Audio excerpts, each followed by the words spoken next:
Hi everyone, I'm Beth in Texas, and I want to talk to you about licensing and copyrights. I know it's a subject that people don't want to talk about. They don't want to believe that there's something they're not allowed to sell or make. You know, well, this is America. I have a freedom to make it. There are some do's and don'ts and some things that I learned when I did craft shows and when I sold online.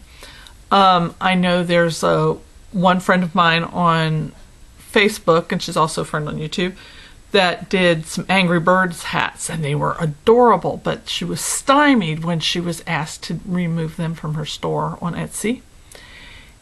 And she just was, you know, it makes you come back when you do something, you think you're doing everything right and proper, and then all of a sudden somebody says, you're doing this wrong, remove it. And sometimes people tell you to remove something and they have no right to tell you to do that. So there's two ways of thinking of this.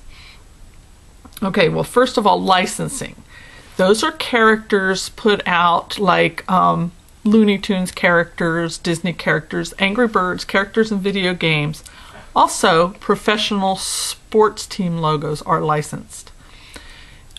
A lot of college logos are licensed. So before you do anything using those characters, find out if it's licensed or if it's not licensed.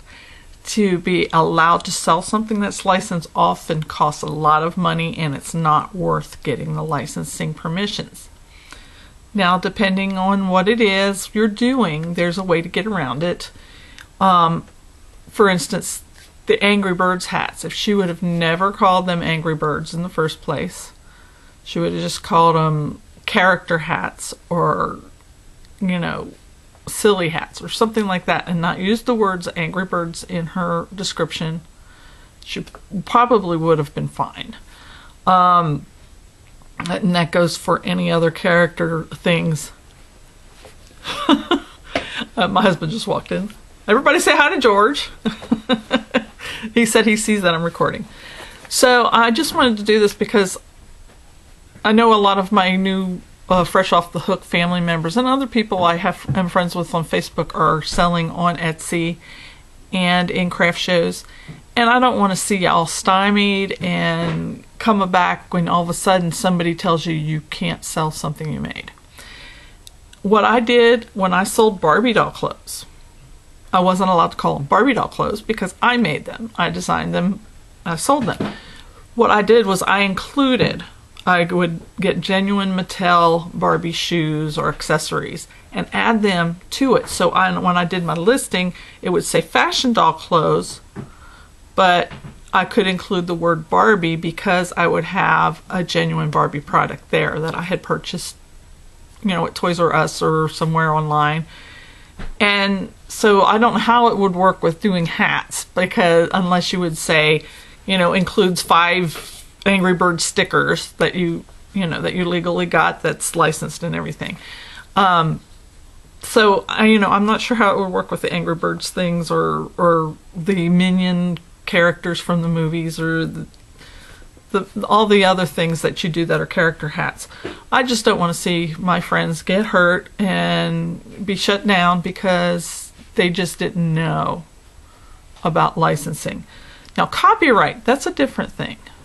Okay, my friend Marcel was doing something called a granny square fat bottom bag. Somebody wrote a pattern and designed a purse and called it granny square fat bottom bag. Well, Marcel came up with the idea. She was inspired by something she saw in the mall, or I don't remember the whole story. But then she gets an email from somebody saying, well, you can't do a video on that. You can't sell that because that's my idea. Well, unless that person licensed the term fat bottom bag, there's nothing they can do to make her take it down legally. Now, Marcel's such a sweet lady that she decided just to change the name of it. And so sometimes it's easier, rather than fight someone about it, just to do a little change. But you don't have to be bullied. With patterns, now, there is copyright rules that I really believe in, because I took the time out to write down the pattern that I designed and write it all out.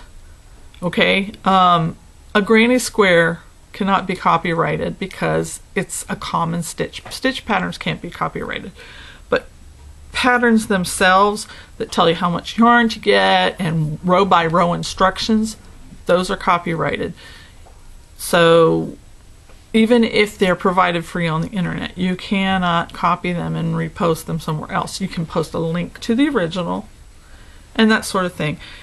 Another thing is there's some people that have a stipulation in their copyright on their pattern saying you may not sell items made from my pattern.